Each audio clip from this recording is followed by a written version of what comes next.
with prefabrication, and we always talk about this, about, how the job site will change over the next amount of years, and what activities could be augmented by or replaced by, robotics. And the more predictable the materials are, the more prefab they are, the easier that is to happen, I would imagine. So do you think you're going to see what's your vision of what let's say a home will look like from a building point of view in the next, let's say 20 years from now? Which elements of construction do you think are going to have the most change, from excavation to final cladding to interior finishes? I could see sort of your coverings as a big part of change. So when you're thinking of like your drywall, your flooring covering, your siding, because most of that is built for single use. Like you look at drywall, if you put a hole in the wall, or even if you have a problem with your electrical and you need to find it, you have to dig a channel in it. You got to put new board on.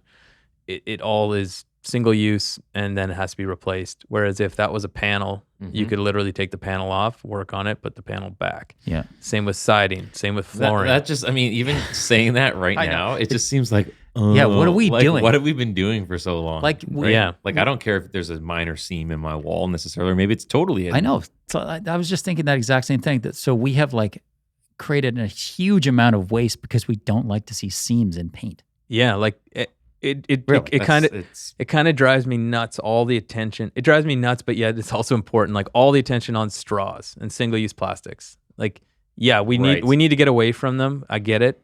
Although it takes 10 uses of a paper bag to replace the embodied carbon of a single plastic bag. So now we're all using paper bags. It's actually way worse for the environment. But no one thought about that before they made that rule. Starting to see plastic straws again? Yeah, plastic straws are coming back because people don't like paper straws. The ones that don't work, those ones. Yeah, but you're talking about volume of waste.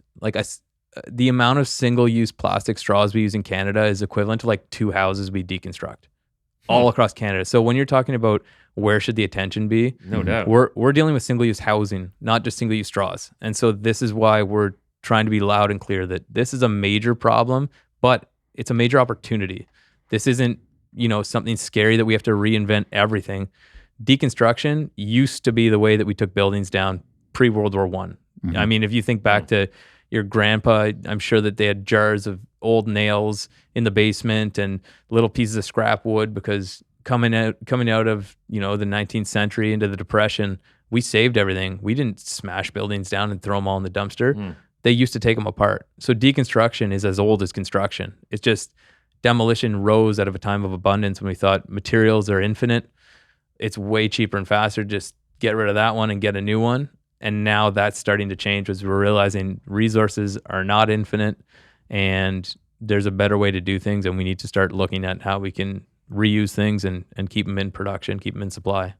That's awesome. Well, I got to say, the whole conversation is pretty refreshing. Yeah, it is. There is a lot, there can be a lot of,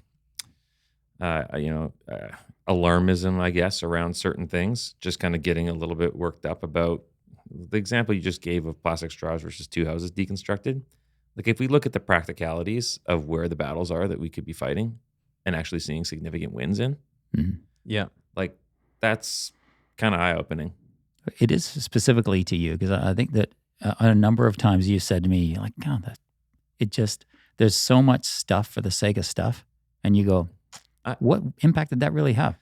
I'm like a pretty practical guy. I was on the tools originally and, went into project management, but I just look at it hit me with a logical argument or a conversation or just facts of something that I can see tangibly and stuff like that. Right. So this, and even our conversation with George was just seemed very practical. And I'm like, yeah, that's awesome. Because that makes sense. Why you got to smash so many walls? Yeah, totally. Yeah, and I try to sit in a place of optimism. Yeah, it is disheartening at times to look at the world, but I have to believe that we're gonna innovate, we're gonna evolve, we're gonna make it better, and we're trying to do that. And there's some other great companies trying to do that. And so I have to remain optimistic that we're gonna solve this thing and build a better future. Well, good on you, man. Love it.